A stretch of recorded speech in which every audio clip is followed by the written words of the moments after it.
Welcome to my channel. എല്ലാവരും സുഖമായിട്ടും സന്തോഷമായിട്ടും ഇരിക്കുകയാണെന്ന് ഞാൻ വിശ്വസിക്കുന്നു. ഇന്ന് പഴുത്ത മാങ്ങ വെച്ചിട്ടൊരു മാമ്പഴ പുളിശ്ശേരിയാണ് തയ്യാറാക്കാൻ പോകുന്നത്. ഇത് കേരളത്തിലെ സദ്യയിൽ ഒഴിച്ചുവിടാൻ പറ്റാത്ത ഒന്നാണ് ഈ മാമ്പഴ പുളിശ്ശേരി. മധുരവും പുളിയും എരിവും എല്ലാം കൂടെ ഒത്തുചേരുമ്പം ചോറൊക്കെ ഉണ്ണാൻ നല്ല ടേസ്റ്റിയാണ്. എല്ലാവരും ഒന്ന് തയ്യാറാക്കി നോക്കുക. ഇനി നമുക്ക് തയ്യാറാക്കുന്നത് എങ്ങനെയാണെന്നൊന്ന് കണ്ടു നോക്കാം. മാമ്പഴ പുളിശ്ശേരി തയ്യാറാക്കാൻ വേണ്ടി 4 മാമ്പഴമാണ് ഞാൻ എടുത്തിരിക്കുന്നത്. സാധാരണ മാമ്പഴ പുളിശ്ശേരി തയ്യാറാക്കാൻ നാട്ടുമാങ്ങ പോലത്തെ നല്ല മധുരമുള്ള ചെറിയ സൈസ് മാങ്ങയാണ് എടുക്കുന്നത്. ഇത് ഒരു മീഡിയം സൈസ് മാങ്ങയാണ് ഞാൻ എടുത്തിരിക്കുന്നത്. 4 എണ്ണം എടുത്തിട്ടുണ്ട്. വലിയ സൈസ്, ഇതിലും വലിയ സൈസാണ് നിങ്ങൾ എടുക്കുന്നതെങ്കിൽ 3 എണ്ണം എടുത്താൽ മതി. ഇത് ഇനി ഇതിൻ്റെ തോലൊന്ന് ഇരിഞ്ഞെടുക്കുക. ഇത് നല്ലപോലെ കഴുകി ക്ലീൻ ചെയ്ത് കൊണ്ടുവച്ചിരിക്കുക. ഇനി നമുക്കിതിൻ്റെ ഇത് കണ്ടോ, ഈ തണ്ടിൻ്റെ ഇടം ഇങ്ങനെ വട്ടത്തിലാണ് കട്ട് ചെയ്തത്. ഇത് അറിയാൻ വയ്യാത്തവർക്ക് വേണ്ടിയാട്ടോ. ഒരെണ്ണം ഞാൻ കാണിക്കാം എങ്ങനെയാണ് ഇതിൻ്റെ തോലൊരിക്കുന്നത്. ഞാനിങ്ങനെ കട്ട് ചെയ്യുന്നതിൻ്റെ തോല് മാംസത്തിലോട്ട് പോകാതാണ്ട് തോല് മാത്രം ഇങ്ങനെ കട്ട് ചെയ്ത് വരയിടും ഇങ്ങനെ. അന്നേരം എളുപ്പം അതിൻ്റെ തോല് ഉരിഞ്ഞ് ഞാൻ എടുക്കാം.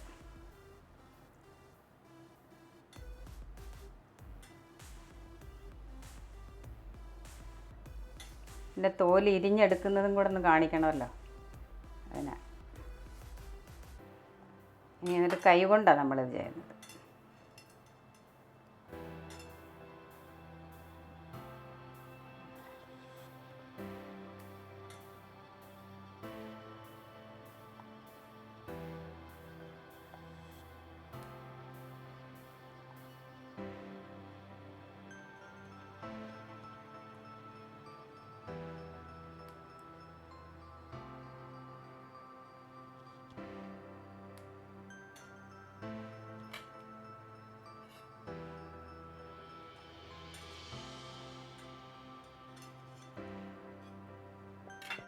തോലിരിഞ്ഞ് വെച്ചിട്ടുണ്ട്. ഇനി എല്ലാം ഇതുപോലെ തോലിരിച്ചെടുക്കുക.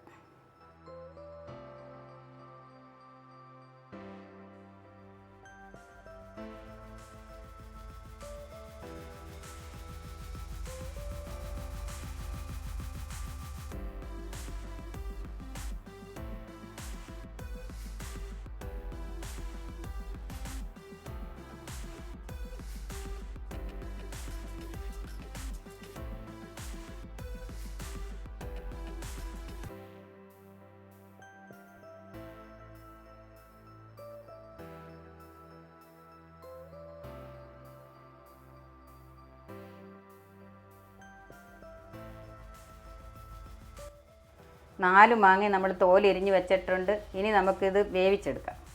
ഒരു പാനിനകത്തേക്ക് മാങ്ങ നമുക്ക് പറക്കി വെക്കാം.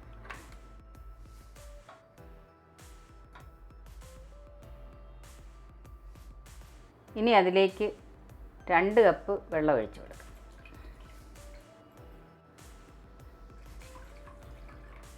എൻ്റെ കുറച്ച് വലിപ്പമുള്ള മാങ്ങയാണ്, അതുകൊണ്ട് മുങ്ങി കിടക്കത്തില്ല കേട്ടോ. കൂടുതൽ വെള്ളം നമുക്ക് ഒഴിക്കാനൊക്കത്തില്ല, പിന്നെ അത് പറ്റുന്നത് വരെ ഇരിക്കണം. അതുകൊണ്ട് ഞാൻ 2 കപ്പ് വെള്ളമേ ചേർക്കുന്നുള്ളൂ. വെന്തോളും നല്ലപോലെ. അതിലേക്ക് നമുക്ക് 1/4 ടീസ്പൂൺ മഞ്ഞൾപ്പൊടി ചേർത്ത് കൊടുക്കാം. 3 പച്ചമുളക് 2ആയിട്ട് കട്ട് ചെയ്തത് ഞാൻ ചേർത്ത് കൊടുക്കുക. നിങ്ങൾക്ക് ഇത് പച്ചമുളക് അരച്ച് വേണമെങ്കിലും ഇതിൽ ചേർത്ത് കൊടുക്കാം. നല്ല എരിവുള്ള മുളകാണ്, അതുകൊണ്ടാണ് 3 പച്ചമുളക് എടുത്തത്. നിങ്ങൾക്ക് എരിവ് അനുസരിച്ച് അവരവരുടെ ഇഷ്ടത്തിന് മുളക് ചേർക്കുക.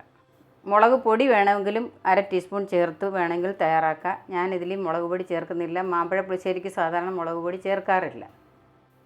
1 തണ്ട് കറിവേപ്പില കഴുകി ക്ലീൻ ചെയ്ത് കൊണ്ടുവച്ചിരിക്കുകയാണ്. അത് നമുക്കിതിലേക്ക് ചേർത്ത് കൊടുക്കാം.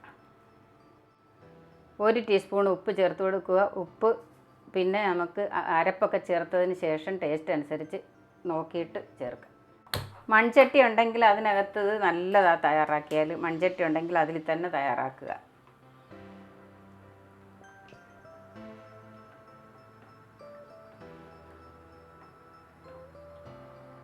ഇനി ഇത് അടച്ച് മൂടി 8 മിനിറ്റ് മീഡിയം ഫ്ലെയിമിൽ വേവിച്ചെടുക്കാം. മാമ്പഴം വേകുമ്പോഴേക്കും നമുക്ക് ഒരു ജാറിലേക്ക് 1 കപ്പ് തേങ്ങ ചേർത്ത് കൊടുക്കാം. അരച്ച് കൊണ്ടുവരാനാണ്, ഇതിനുള്ള അരപ്പ് റെഡിയാക്കാൻ. അതിലേക്ക് 1/4 ടീസ്പൂൺ നല്ല ജീരകം, ചെറിയ ജീരകം ചേർത്ത് കൊടുക്കുക. 4 കഷ്ണം ചെറിയ ഉള്ളി ചേർത്ത് കൊടുക്കുക. 2 അല്ലി വെളുത്തുള്ളി ചേർത്ത് കൊടുക്കുക. കുരുമുളക് വേണമെങ്കിൽ 4-5 മണി കുരുമുളക് വേണമെങ്കിൽ ചേർക്കാം. അതിലേക്ക് 1/4 കപ്പ് വെള്ളം ചേർത്ത് നല്ലപോലെ അരച്ച് കൊണ്ടുവരാം. തേങ്ങ നല്ലപോലെ പേസ്റ്റാക്കി കൊണ്ടുവന്നിട്ടുണ്ട്. ഇതുപോലെ പേസ്റ്റ് ആവണം തേങ്ങ. 8 മിനിറ്റ് കഴിഞ്ഞിട്ടുണ്ട്. നമുക്കൊന്ന് തുറന്ന് നോക്കാം.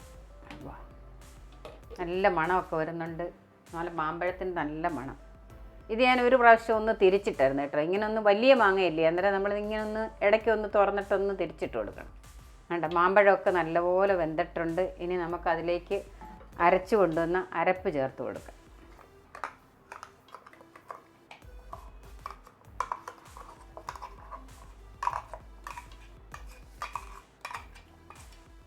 കുറച്ച് വെള്ളം ഒഴിച്ച് ജാറൊന്ന് കലക്കിയെടുത്തതാണ്. ഇനി നമുക്കെല്ലാം കൂടി ഒന്ന് ഇളക്കാം.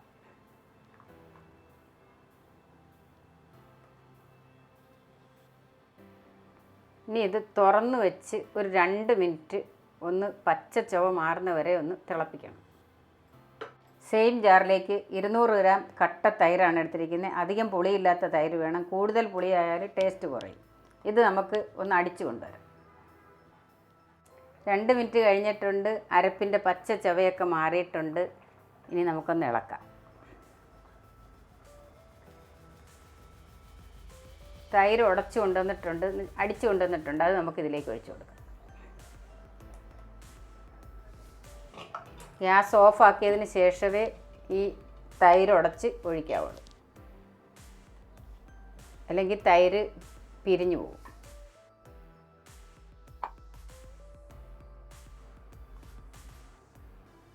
ചെറിയ ചൂടോടെ ഒഴിച്ചു കൊടുക്കാവുള്ളൂ. ഇനി ഒന്ന് മിക്സ് ചെയ്ത് റെഡിയാക്കാം നമുക്ക്. 1 ടീസ്പൂൺ ഉപ്പ് നമ്മൾ നേരത്തെ ഇട്ടായിരുന്നു. ഇനി 1 ടീസ്പൂൺ ഉപ്പ് കൂടി ഇട്ട് കൊടുക്കുക. ഉപ്പ് ടേസ്റ്റ് അനുസരിച്ച് ചേർത്ത് കൊടുക്കുക. ഇനി നമുക്കിത് കടുക് വറുത്തൊഴിക്കാം. അതിലേക്ക് ഒരു പാത്രം അടുപ്പ് വെച്ച് ഗ്യാസ് കത്തിച്ചിട്ടുണ്ട്. അതിലേക്ക് നമുക്ക് 1 ടേബിൾ സ്പൂൺ വെളിച്ചെണ്ണ ഒഴിച്ച് കൊടുക്കുക. ഏതെങ്കിലും കുക്കിംഗ് ഓയിൽ എടുക്കുക. എണ്ണ ചൂടായിട്ടുണ്ട്. അതിലേക്ക് 1/2 ടീസ്പൂൺ കടുക് ചേർത്ത് കൊടുക്കുക.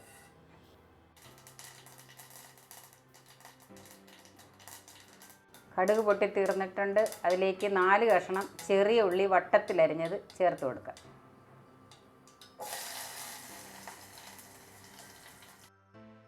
ഒരു വറ്റൽമുളക് 2ആയി മുറിച്ചത് ചേർത്ത് കൊടുക്കുക. ഒരു തണ്ട് കറിവേപ്പില കഴുകി ക്ലീൻ ചെയ്ത് കൊണ്ടുവച്ചിരിക്കുക. അത് നമുക്ക് ഇതിലേക്ക് ചേർത്ത് കൊടുക്കാം. ഇനി ഒന്ന് ഇളക്കി കൊടുക്കുക. ഉള്ളി മുളകും കറിവേപ്പിലയും എല്ലാം ഒന്ന് മൂത്ത് വരണം.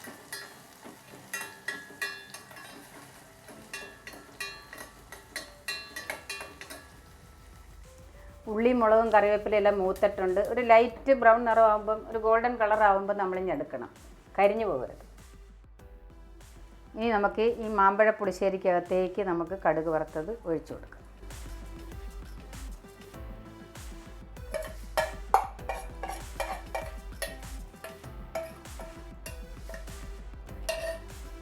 നമ്മുടെ മാമ്പഴ പുളിശ്ശേരി റെഡി ആയിട്ടുണ്ട്.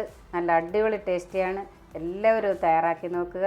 വീഡിയോ ഇഷ്ടപ്പെടുവാണെങ്കിൽ എല്ലാവരും ഒന്ന് ലൈക്ക് ചെയ്യാനും കമൻറ്റ് ചെയ്യാനും ഷെയർ ചെയ്യാനും സബ്സ്ക്രൈബ് ചെയ്യാനും ഒന്നും മറക്കല്ലേ.